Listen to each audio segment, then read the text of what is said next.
Langit sore di Banyuwangi mulai berwarna jingga saat mobil tua berdebu itu melintasi jalanan tanah berbatu.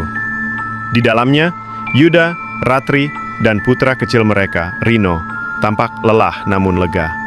Mereka akhirnya sampai di tujuan, Desa Sumberjati. Desa terpencil yang hanya dikenal oleh sedikit orang, berdiri tak jauh dari rimbunnya hutan alas purwo. Rumah yang mereka datangi adalah warisan dari paman Yuda, Pak Wiryo, yang katanya meninggal mendadak tanpa sebab yang jelas 3 bulan lalu.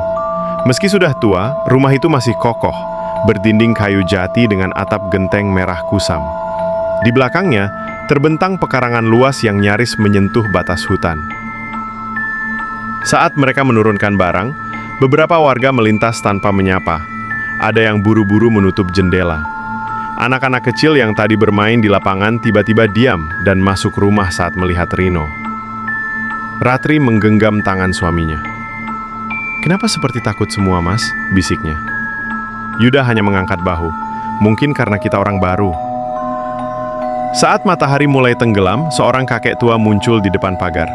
Badannya bungkuk, matanya cekung dalam, dan napasnya berat seperti mengejar waktu.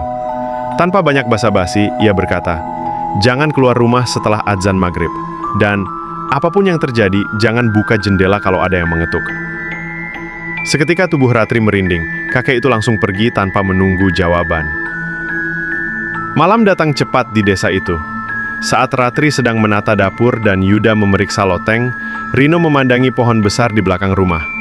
"Bu," katanya pelan, "itu siapa yang berdiri di bawah pohon?" Ratri menoleh cepat. Tak ada siapa-siapa. Hanya bayangan gelap pohon beringin tua yang menjulang. Namun Rino terus menatap keluar jendela dengan mata lebar. "Aku lihat, tinggi banget, matanya merah. Dia kayak ngeliatin kita dari tadi." Tiba-tiba, lampu rumah padam. Semua jadi gelap gulita. Suara jangkrik mendadak berhenti digantikan oleh suara geraman rendah. Ratri menyalakan lilin. Api menyala dengan sendirinya sebelum korek sempat menyentuh sumbunya. Lantai rumah mendadak dingin. Ada bekas jejak kaki basah. Muncul dari pintu belakang menuju kamar Rino. Yuda berlari membuka pintu kamar. Rino terduduk di sudut ruangan, gemetar. Dia marah. "Tanah ini bukan milik kita," bisiknya. Dia bilang, "Kita ganggu tempat tidurnya." Besok paginya, Yuda memutuskan menggali lubang di belakang rumah untuk membakar sampah. Tapi baru sekitar setengah meter menggali, sekopnya menghantam sesuatu keras. Saat dikorek, di sekelilingnya, tanah menghitam dan basah, mengeluarkan bau anyir. Di bagian bawah nisan, ada noda merah tua seperti darah yang mengering. Ratri yang ikut melihat langsung mundur. Matanya membelalak. Lalu, ia muntah darah. Hari itu juga, seorang dukun tua mendatangi rumah mereka tanpa diundang. Ia menatap tanah itu lama, lalu berkata dengan suara parau, "Kalian telah membangunkan yang seharusnya tertidur. Tanah ini tak menerima kalian." Malam itu, Ratri masih terbaring lemah.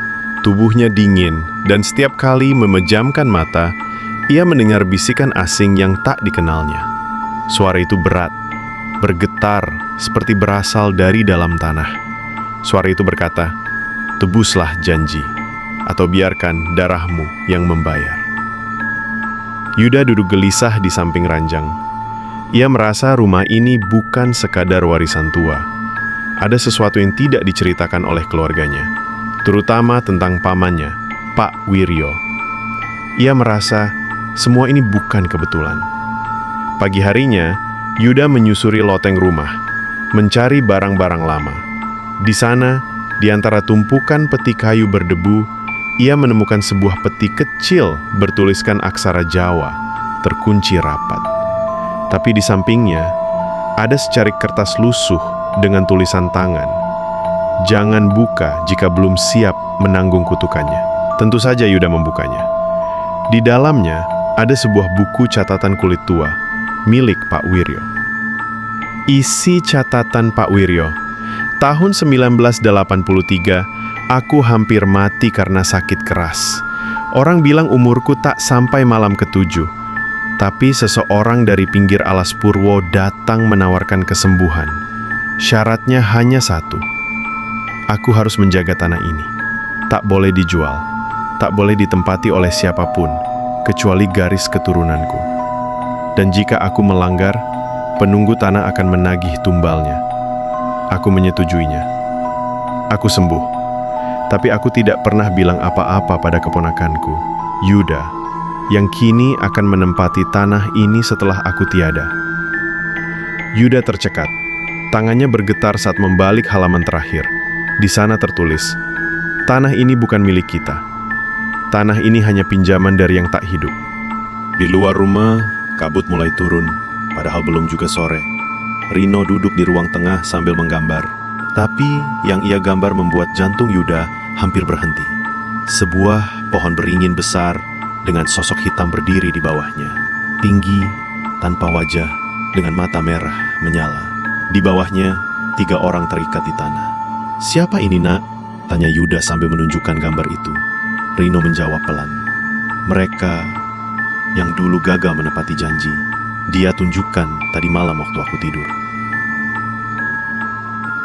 Dukun tua yang sempat datang ke rumah mereka kembali muncul. Kali ini, ia membawa sebuah kendi tanah liat dan kain putih panjang. "Kalau kalian masih ingin hidup," katanya, "ikuti saya ke batas pohon beringin itu malam ini." Dengan ragu, Yuda dan Ratri ikut. Di bawah cahaya bulan yang pucat, mereka tiba di pohon beringin belakang rumah. Dukun itu menggali sedikit tanah, dan dari dalamnya muncul bau busuk menyengat. Ia mengeluarkan kendi dan membacakan mantra dalam bahasa Jawa kuno. Tiba-tiba, tanah bergetar. Dari kegelapan, muncul tangan hitam kurus dari dalam tanah, meraih ke atas. Diikuti bisikan seperti ribuan mulut menggumam, "Janji belum lunas. Darah, darah, darah." Yuda dan Ratri mundur ketakutan. Tapi, sang dukun tetap membaca doa. Namun saat mantra hampir selesai, api dari kendi padam sendiri. Dukun itu terdiam. Ia menatap Yuda tajam dan berkata, "Sudah terlambat. Dia sudah menandai kalian sebagai penebus." Malam itu menjadi malam paling panjang bagi Yuda. Ratri menangis dalam diam. Di pojok kamar, Rino menggambar tanpa henti. Goresannya makin aneh. Wajah-wajah tanpa mata, tubuh-tubuh tergantung di pohon, dan simbol aneh yang tak pernah diajarkan siapapun. "Mas," kata Ratri pelan, "kita harus pergi dari sini. Malam tadi, aku lihat bayangan itu masuk ke kamar Rino. Dia duduk di samping ranjang dan tersenyum." Yuda diam. Ia tahu tidak semudah itu kabur. Dukun tua sudah memperingatkan, siapapun yang menjejakkan kaki di tanah itu akan terikat.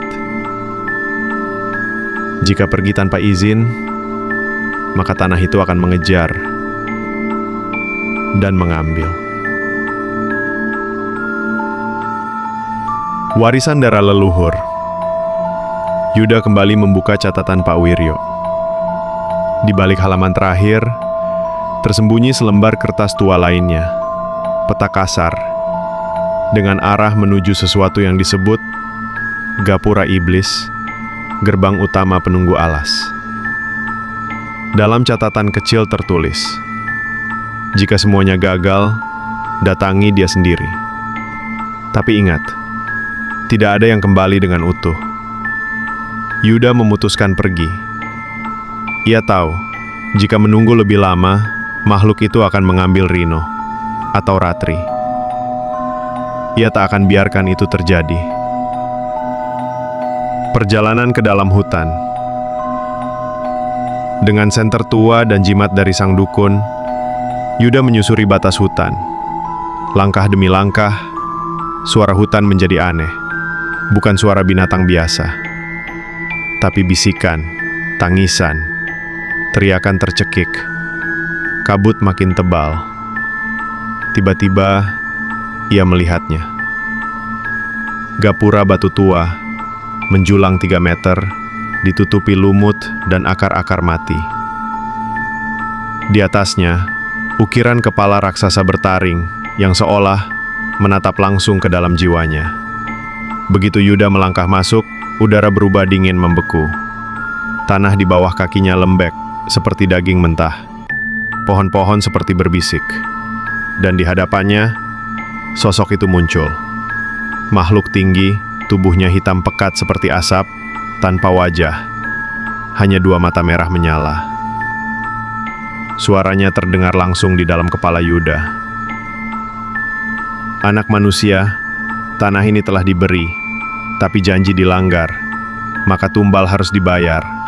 Kau bawa nyawa, atau kau tinggalkan nyawamu sendiri. Penawaran terakhir.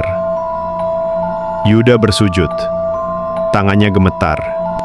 Dia menawarkan diri. Ambil aku, jangan ambil istri dan anakku, keturunan Wiryo, biarkan mereka pergi. Makhluk itu diam sesaat, lalu menjawab, tumbal tidak bisa diganti, tapi bisa ditunda. Seketika, makhluk itu menusukkan jarinya ke dada Yuda. Darah keluar deras dari hidung dan telinga Yuda. Ia pingsan. Saat sadar, ia sudah di depan rumah. Ratri membukakan pintu. Wajahnya pucat, matanya sembab. Mas, kamu di mana? 3 hari kamu hilang. Yuda terdiam.